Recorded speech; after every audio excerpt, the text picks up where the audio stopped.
रहमानिर्रहीम। अस्सलाम वालेकुम dear student, I am Kashif Shaikh. First year में चैप्टर नंबर 1 बायोलॉजी के अंदर हम लेवल ऑफ ऑर्गेनाइजेशंस, जिसे हम बायोलॉजिकल ऑर्गेनाइजेशन का नाम भी देते हैं, उसको हम पढ़ रहे हैं। आज हमारा लेवल ऑफ ऑर्गेनाइजेशन में जो टॉपिक है वो लेक्चर नंबर 6 में है, ऑर्गन सिस्टम लेवल। अब यहाँ पर सिस्टम लेवल है, हम इसको ऑर्गन सिस्टम लेवल का नाम भी दे सकते हैं, यानी कि हम इसको दूसरा नाम दे सकते हैं organ system level. Organ system level basically है क्या? इससे पहले हमने ऑर्गन को डिस्कस किया था एनिमल्स में और प्लांट्स के अंदर। अब हम हायर लेवल की तरफ मूव कर रहे हैं। सबसे पहले हमने स्मॉलेस्ट यूनिट से स्टार्ट किया था बायोलॉजिकल ऑर्गेनाइजेशन को, जिसमें एटॉमिक एंड सब एटॉमिक पार्टिकल था, उसके बाद मॉलिक्यूलर लेवल था, उसके बाद ऑर्गेनेली लेवल था, उसके बाद सेल लेवल, उसके बाद सेल लेवल के बाद टिश्यू लेवल था, टिश्यू लेवल ऑर्गन लेवल। अब ऑर्गन लेवल के बाद आज हम पढ़ने लगे हैं ऑर्गन सिस्टम लेवल या सिस्टम लेवल। तो इसके अंदर हम इस तरह इसको डिफाइन करेंगे, various organ having related functions. वही बात जो प्रीवियस लेक्चर में मैंने आपको बताई थी कि रिलेटेड का मतलब सिमिलर, यहाँ पर आप हरगिज नहीं समझेंगे, सिमिलर ना ही आप लिखेंगे। इसका मतलब ये होता है कि मुख्तलिफ किस्म के ऑर्गन हैं जिनका मकसद एक है। रिलेटेड फंक्शन आर असेंबल और organise to form organ system. वो आपस में मिलकर इस तरह ऑर्गेनाइज होते हैं, एक तंजीम बन जाते हैं टू फॉर्म एन ऑर्गन, के वो एक ऑर्गन सिस्टम बना देते हैं या सिस्टम लेवल बना देते हैं। तो ये छोटी सी इसकी डेफिनेशन है। उसके अंदर हम अब एनिमल्स को डिस्कस कर लेते हैं कि एनिमल्स में जो ऑर्गन लेवल है या सिस्टम लेवल है, ऑर्गन सिस्टम लेवल है, उसका पहली एग्जांपल, वैसे तो बहुत सारे एग्जाम्पल है एनिमल्स के अंदर, जैसे डाइजेस्टिव सिस्टम है, एक्सक्रीटरी सिस्टम है, रिप्रोडक्टिव सिस्टम है, सर्कुलेटरी सिस्टम है। इस तरह बहुत सारे सिस्टम एक एनिमल्स के अंदर, हायर एनिमल्स के अंदर मौजूद होते हैं। जो हम आज डिस्कस करेंगे वो दो एग्जाम्पल को डिस्कस करेंगे, एक हम डाइजेस्टिव सिस्टम को डिस्कस करेंगे और एक हम एक्सक्रीटरी सिस्टम को डिस्कस करेंगे। अब सबसे पहले डाइजेस्टिव सिस्टम। अब डाइजेस्टिव सिस्टम में हमारी बॉडी में जो भी खुराक होती है मुकम्मल तौर पर हजम होती है और फिर एब्जॉर्ब होती है स्मॉल इंटेस्टाइन में और फिर बॉडी के अंदर भेज दी जाती है ताकि एनर्जी प्रोवाइड कर सके। अब इस सिस्टम में कौन कौन से ऑर्गन शामिल हैं? उनमें सबसे पहले एसोफेगस, उसके बाद स्टमक, उसके बाद स्मॉल इंटेस्टाइन, फिर large intestine, liver and pancreas. ये बहुत इंपॉर्टेंट है। लीवर और पेनक्रियास अपना बहुत इंपॉर्टेंट पार्शली रोल प्ले करते हैं। ये are organ which become organised, जो कि एक तंजीम बन जाते हैं टू फॉर्म डाइजेस्टिव सिस्टम। एक इस तरह का स्ट्रक्चर बन जाता है इन सब का कि वो एक सिस्टम बना देते हैं, जिसे हम क्या नाम देते हैं स्टूडेंट्स? जिसे हम डाइजेस्टिव सिस्टम का नाम देते हैं। That digest and then absorb. पहले ये डाइजेस्ट करेगा, फिर एब्जॉर्ब करेगा और फूड को बॉडी के अंदर भेज दिया जाएगा ताकि एनर्जी हासिल की जा सके। तो ये जस्ट एक इंफॉर्मेशन है सिस्टम लेवल के बारे में कि एनिमल में ऑर्गन सिस्टम लेवल होता है। अभी हम प्लांट्स के अंदर भी डिस्कस कर लेंगे प्लांट्स के अंदर होता है कि नहीं होता। अब दूसरी एग्जांपल है excretory system. Excretory system similarly जैसे कि kidneys, ureters, urinary bladder, urethra are the organ that work together in removing waste product from the body। हमारी बॉडी से जो वेस्ट मटेरियल होता है, जिनकी बॉडी में कोई ज़रूरत नहीं होती, क्योंकि अगर ये बॉडी में रहेंगे तो बॉडी में काफ़ी नुकसान पहुंचाएंगे, केमिकल रिएक्शंस को डिस्टर्ब कर देंगे, इसलिए इनको किडनी के ज़रिए यूरेटर में लाया जाता है, यूरेटर से यूरिनरी ब्लैडर में और यूरेथ्रा से बॉडी से बाहर इसको एलिमिनेट कर दिया जाता है। और ये वेस्ट प्रोडक्ट है, ये वेस्ट प्रोडक्ट है जो कोई किसी किस्म का केमिकल रिएक्शन नहीं करेंगे बॉडी के साथ, कोई बॉन्ड नहीं बनाएंगे, इनको बॉडी से बाहर रिमूव करना होता है। They form excretory system. इस तरह ये सब मिलकर एक एक्सक्रीटरी सिस्टम बनाते हैं। तो वेरियस ऑर्गन है लेकिन फंक्शन क्या है इनका? एक्सक्रीशन करवाना। डाइजेस्टिव सिस्टम के एग्जाम्पल वेरियस ऑर्गन है, सब मुख्तलिफ किस्म के हो, लेकिन फंक्शन क्या? डाइजेशन करवाना। तो इसी तरह हम अब डिस्कस कर लेते हैं सिस्टम लेवल इन प्लांट्स के अंदर भी। अब द सिस्टम्स आर नॉट या system level are not well defined plant. अब प्लांट के अंदर कोई इतना खास ऑर्गन सिस्टम लेवल नहीं होता। प्लांट सिस्टम लेस कॉम्प्लेक्स होते हैं, ये हम पहले भी जान चुके हैं। ऑर्गन सिस्टम भी लेस कॉम्प्लेक्स होते हैं and have fewer function than the animals. और इनके अंदर कोई इतना खास किस्म का ऑर्गन सिस्टम नहीं होता और ख़ास फंक्शन नहीं होता, क्योंकि एनिमल्स जो होते हैं वो कॉम्प्लेक्स होते हैं। आपको मैंने पहले ही बताया, एनिमल डिफाइन होते हैं और एक ख़ास स्ट्रक्चर होता है एनिमल्स का। अब जितनी ज़्यादा चीज़ कॉम्प्लेक्स होती जाएगी उतनी उसके फंक्शन जो होते जाएंगे वो ज़्यादा होते जाएंगे। Organ in plants does not organise to form organ system like animal. इस तरह जो ऑर्गन सिस्टम है प्लांट्स के अंदर वो आपस में मिलकर ऑर्गन जो है ऑर्गन सिस्टम नहीं बनाते, जैसे कि एनिमल्स के अंदर बनाते हैं। ऑर्गन सिस्टम प्लांट्स के अंदर मौजूद नहीं होते। अब ये तो हमारा एक छोटा सा टॉपिक था जिसे हमने कहा सिस्टम लेवल। इसके अंदर हमने इसको डिफाइन किया, ऑर्गन सिस्टम लेवल को, दो एग्जांपल्स पढ़ी, डाइजेस्टिव सिस्टम पढ़ा, एक्सक्रीटरी सिस्टम पढ़ा और सिस्टम लेवल इन या organ system level in plants के अंदर डिस्कस किया। अब हमारा नेक्स्ट जो टॉपिक है इसके बाद वो है इंडिविजुअल, यानी कि अब हमारा नेक्स्ट लेवल आ गया इंडिविजुअल, हायर लेवल है इंडिविजुअल। इंडिविजुअल का लफ्जी मकसद क्या है, मतलब क्या है? लफ्जी मतलब दो लफ्ज हैं, एक का इन और एक का इंडिविजुअल। इसका मतलब जो तकसीम ना हो सके इसे हम इंडिविजुअल कहते हैं, जो तकसीम ना हो सके।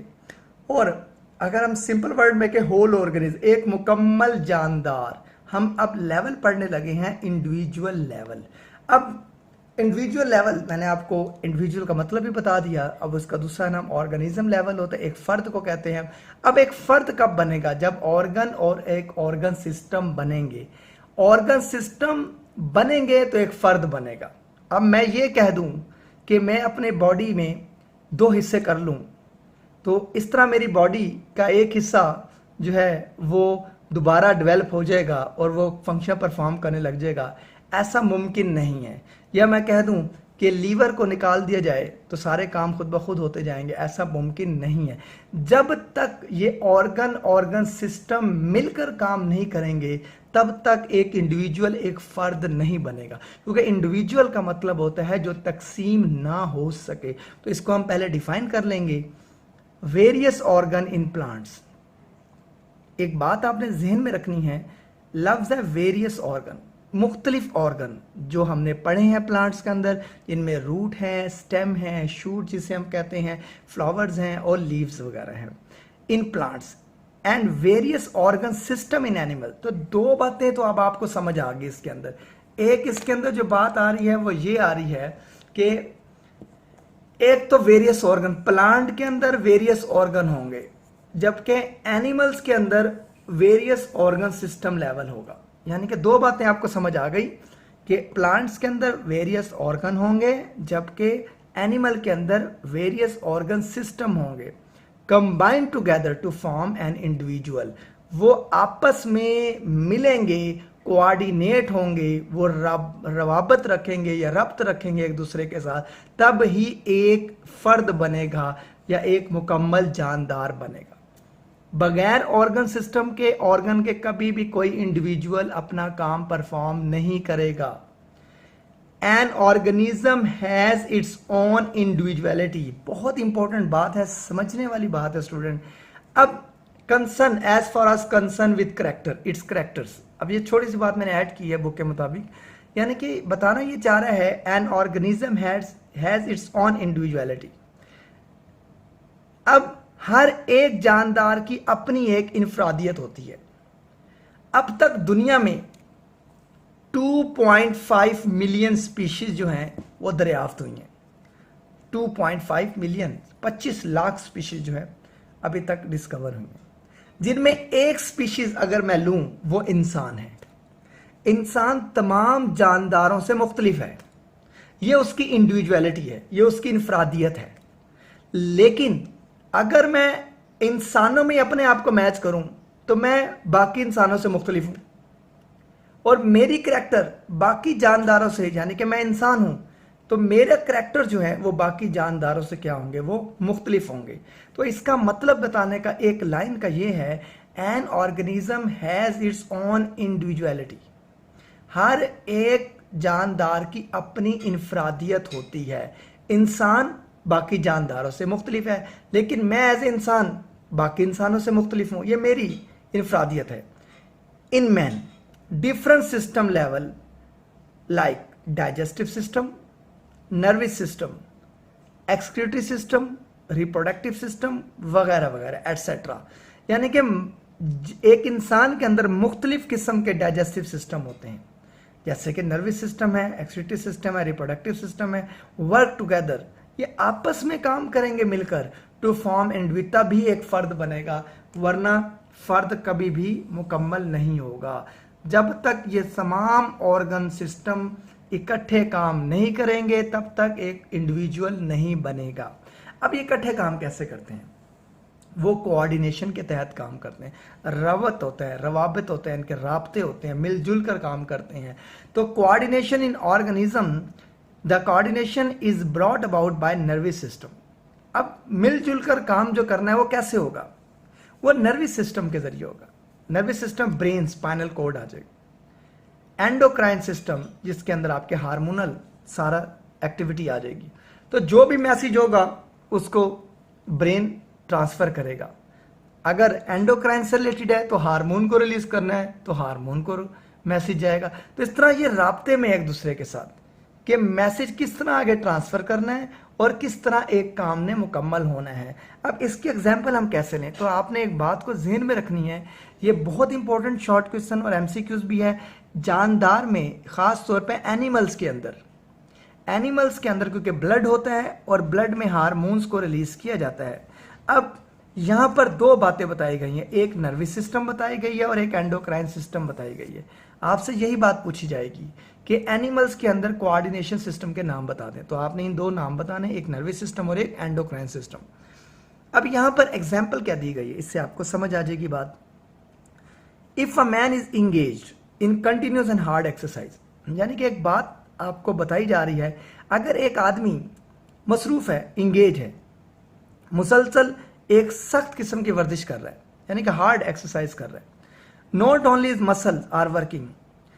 अब हमें वर्जिश से हमारे जहन में यही बात आती है कि सिर्फ मसल काम कर रहे हैं, अब बाकी जिस्म तो काम नहीं कर रहा, हम यही समझते हैं मसल काम कर रहे, लेकिन ऐसा नहीं है।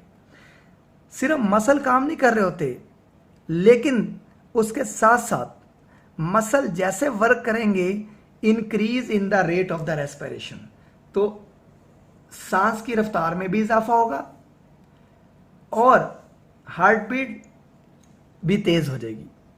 अब एक बात आपको यहां पे समझानी है कि अगर मसल अकेला काम करे तो इन दोनों चीजों का क्या इसके साथ रिलेशन बनता है?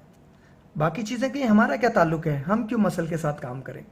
लेकिन ऐसा पॉसिबल नहीं है, क्योंकि हम इंडिविजुअल के बारे में पढ़ रहे हैं। इंडिविजुअल तब बनता है जब तमाम ऑर्गन सिस्टम लेवल मिलकर काम करते हैं। इसलिए यहां पर वर्जिश के दौरान सिर्फ मसल काम नहीं करेंगे, बल्कि मसल के साथ साथ उसकी सांस की रफ्तार में भी तब्दीली आएगी और उसके दिल की धड़कन में तब्दीली आएगी। टू सप्लाई क्यों चेंज आ रहा है, ये क्यों हमारे दिल की धड़कन तेज हो जाती है, सांस की रफ्तार तेज हो जाती है एक्सरसाइज के दौरान? क्योंकि मसल काम कर रहे होते हैं, मसल को सप्लाई करना है, to supply the muscle with increase oxygen, कि मसल को ऑक्सीजन ज्यादा चाहिए, एंड फूड और एनर्जी खुराक चाहिए, with the need for continued exercise, वरना वो मुसलसल एक्सरसाइज नहीं करेंगे। कहने का मतलब स्टूडेंट यहां पर यह है कि अगर एक आदमी, एक फर्द है, वो अगर वो एक मुसलसल एक्सरसाइज कर रहा है, तो अब उसके अंदर कितने सिस्टम एक्टिवेट हो गए जो सारे मिलकर इकट्ठा काम कर रहे हैं? उसके मसल एक्टिवेट हैं, उसके लंग्स एक्टिवेट हैं, रेस्पिरेशन रेट एक्टिवेट है, उसका सर्कुलेटरी सिस्टम, हार्ट बीट उसकी तेज हो रही है। ये सारी चीजें मिलकर क्या कर रहे हैं? बेसिकली ये सब चीजें मिलकर मसल को ऑक्सीजन पहुंचाएगी और मसल को फूड पहुंचाएगी, ताकि उसकी कंटिन्यूस एक्सरसाइज जारी रहे। ये एक इंडिविजुअलिटी है, ये एक इनफरादियत है कि तमाम ऑर्गन सिस्टम लेवल मिलकर काम करेंगे, तब भी एक होल ऑर्गेनिज्म बनेगा। ऐसा नहीं होगा कि मसल अकेला काम करेगा, ऐसा पॉसिबल नहीं है। अब एक और बात है यहां पर, where as in plants only long term regulation of activities, लंबे अरसे तक जो बाकायदगी के साथ एक्टिविटीज प्लांट के अंदर होती हैं वो किसके जरिए होती हैं स्टूडेंट, आपने ज़हन में रखना, वो हार्मोन्स के जरिए होती हैं। अब यहां पर मैंने हार्मोन्स का लफ्ज यूज किया है, मैंने एंडोक्राइन का लफ्ज यूज नहीं किया। अगर मैं चाहता यहां पे एंडोक्राइन सिस्टम भी लिख सकता था कि प्लांट के अंदर एंडोक्राइन सिस्टम, क्योंकि एंडोक्राइन सिस्टम का ताल्लुक हार्मोन से है, लेकिन यहां पर मैं एंडोक्राइन सिस्टम अगर लिख देता तो मेरा सवाल गलत हो जाता। वो क्यों? क्योंकि प्लांट्स के अंदर ब्लड नहीं होता स्टूडेंट्स, एनिमल के अंदर ब्लड होता है, हार्मोन्स को ब्लड के अंदर डाला जाता है और वो अपने टारगेट टिश्यू तक जाते हैं।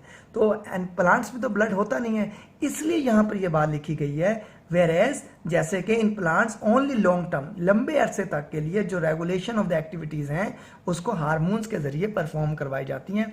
और हार्मोन्स जो हैं वो एक खास रफ्तार के साथ मूवमेंट करता है और लॉन्ग टर्म इसके रिजल्ट होते हैं। वो तेजी के साथ नहीं होता जैसे कि जानदार के अंदर होता है, एक पैगाम आया ब्रेन के जरिए, न्यूरॉन ने फौरन मैसेज भेजा, फौरन ब्लड के अंदर जो है वो हार्मोन को रिलीज कर दिया गया और वो टारगेट टिश्यू तक अपना काम मुकम्मल कर लिया। ये जानदारों में, खासतौर पर एनिमल्स में जल्दी से काम करने को कहते हैं।